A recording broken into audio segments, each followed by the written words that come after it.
moi là, on est débutants.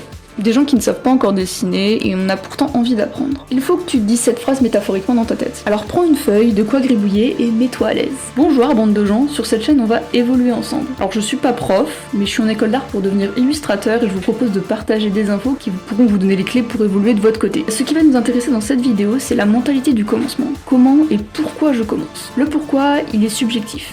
Qu'est-ce qui te pousse à créer ? Il faut que tu t'amuses et que ton résultat soit satisfaisant. Personnellement, j'aimerais raconter des histoires, créer des mythologies, modifier des règles de notre nature. C'est ce que j'aime le plus au monde.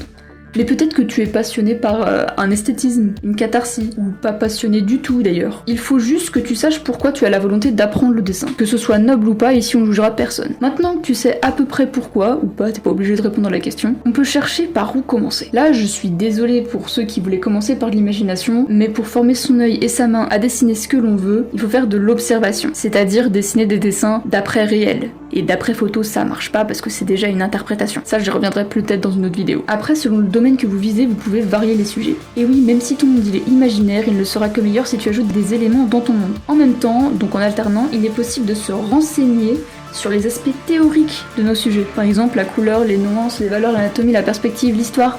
Attention, je préviens au cas où, tous les conseils que l'on trouve sur internet ne sont pas justes. Moi-même, je peux me tromper, et il y a des artistes qui vendent de faux conseils ou généralités sans émettre le moindre doute. Il existe de vrais professionnels qui proposent des conseils utiles, mais ne vous fiez jamais à une personne. Croisez vos constatations et notez ce qui vient le plus souvent. Vous pouvez tout autant vous aider de livres, mais là aussi, il faut faire attention car une maison d'édition peut publier des conneries. C'est pour certains types de dessins d'observation, modèles vivants, éventuellement nus, d'ambiance ou de pédagogie qui dans une école de dessin est presque indispensable selon moi pour devenir professionnel. Pourtant, je pense qu'il est aussi possible d'être autodidacte en ayant une ouverture d'esprit et une audace à rude épreuve. Il est important de commencer avec de l'observation, pourtant ça veut pas dire qu'on peut pas faire de l'imagination à côté. Personnellement, j'ai commencé par ça et ça n'a fait que ralentir ma progression. Et c'est pas grave, parce que j'appréciais ce que je faisais, et même si je ne les appréciais pas, je m'amusais. Ce que je veux dire par là, c'est que je vais pas vous forcer à faire des trucs que vous avez pas envie de faire. Mais si vous avez une ambition dans le dessin, il y a des exercices qui pourront vous aider dans cette discipline. Restez ouverts, mais soyez fiers. Maintenant, je vais parler de ce qui fait le plus de mal à des débutants comme nous, se comparer aux autres. On a tendance à vouloir une palette de styles beaucoup trop vite,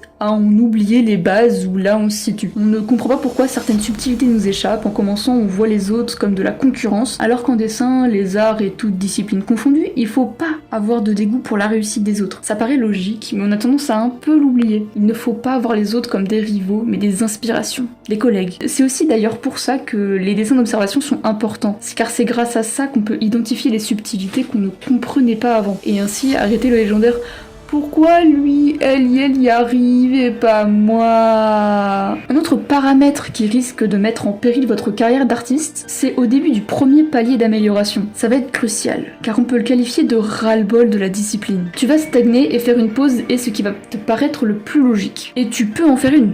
Mais il y a un piège, celui d'arrêter le dessin complètement et de perdre la progression que tu as acquérie. À ce stade, il faut transformer la vie en jeu vidéo. Le niveau 1, il est toujours facile. Et le niveau 2, il nous fait accrocher ou pas au concept du jeu. Ça se répète tout au long de votre carrière, avec des obstacles de plus en plus difficiles à franchir. Pour rester objectif, je vous propose de regarder votre progression, les idées que vous avez eues, et pas la technique, et garder en tête que ces idées méritent d'être améliorées, d'avoir une suite. Puis ensuite, vous pouvez comparer votre ancienne technique avec la nouvelle, et vous rendre compte que vous avez pas fait ça pour rien. Maintenant, comment bien faire un dessin d'observation? Il n'y a pas de médium ou de technique qui s'impose, mais essayez de varier celle-ci. Par exemple, au crayon, puis au surligneur, puis au stylo noir, etc., à la peinture, puis sur papier canson, d'imprimante, craft, ce que vous voulez. Votre but est de garder le même point de vue et la même luminosité au possible, car un seul changement, ça change tout.